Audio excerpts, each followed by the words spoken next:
Assalamualaikum warahmatullahi wabarakatuh. Okey, pada rakyat Sabah semua, sekarang adalah masa untuk kita mengundi, memilih calon yang terbaik untuk memimpin kita.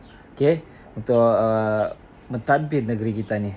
Jadi di sini saya Cikgu Syarul, saya ingin pesanlah kepada semua penonton, follower saya kan. Undilah. Turunlah mengundi, undilah calon yang terbaik. Okey, maksudnya terbaik. Bukannya ikut parti, tapi ikut siapa yang boleh buat kerja dimanapun. Sebab saya tidak mau sekadar jadi badut. Waktu pilihan raya ni turun sana sini, muka nampak, tapi bila selepas pilihan raya hilang.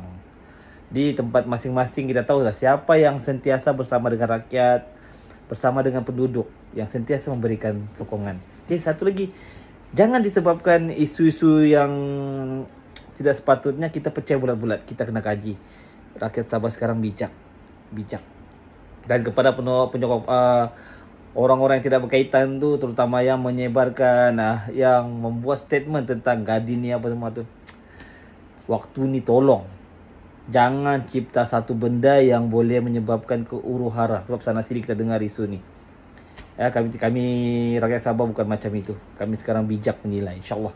Kepada semua, saya pun akan turun mengundi nanti insyaAllah di kawasan saya. InsyaAllah kita kaji, kita tanya latar belakang, kita tengok, kita kaji.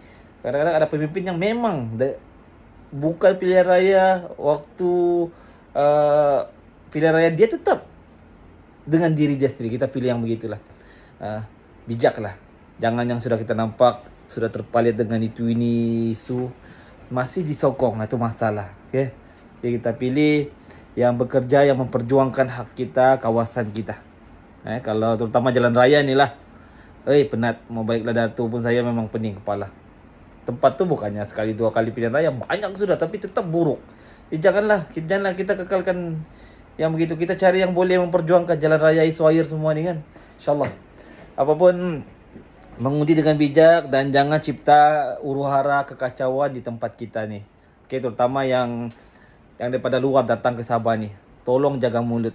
Jangan timbulkan apa-apa statement ataupun isu yang boleh menyebabkan kekacauan pilihan raya. Sebab ingat, kami rakyat Sabah ni bijak. Roti Gadin itu makanan kami ke airport saya tu. Tidak mempengaruhi apa-apa pun. Apa orang Sabah sekarang bijak. Kita bukan memilih duit, kita memilih siapa pemimpin yang terbaik. InsyaAllah. Dan kita akan nampak nanti, InsyaAllah, siapapun yang memimpin, yang dipilih oleh rakyat, itulah aman yang telah diberikan. InsyaAllah, kita kena bijak. Pengundi semua bijak. Kita bijak mengundi. Jangan mengundi calon yang memang sudah dibagi amanah, tapi tidak boleh jalankan. Cari yang betul-betul, yang masih ada misi yang memperjuangkan. Okey? Memperjuangkan rakyat Sabah. InsyaAllah. Okey, saya Cikgu Syarul. Selamat mengundi semua. Assalamualaikum.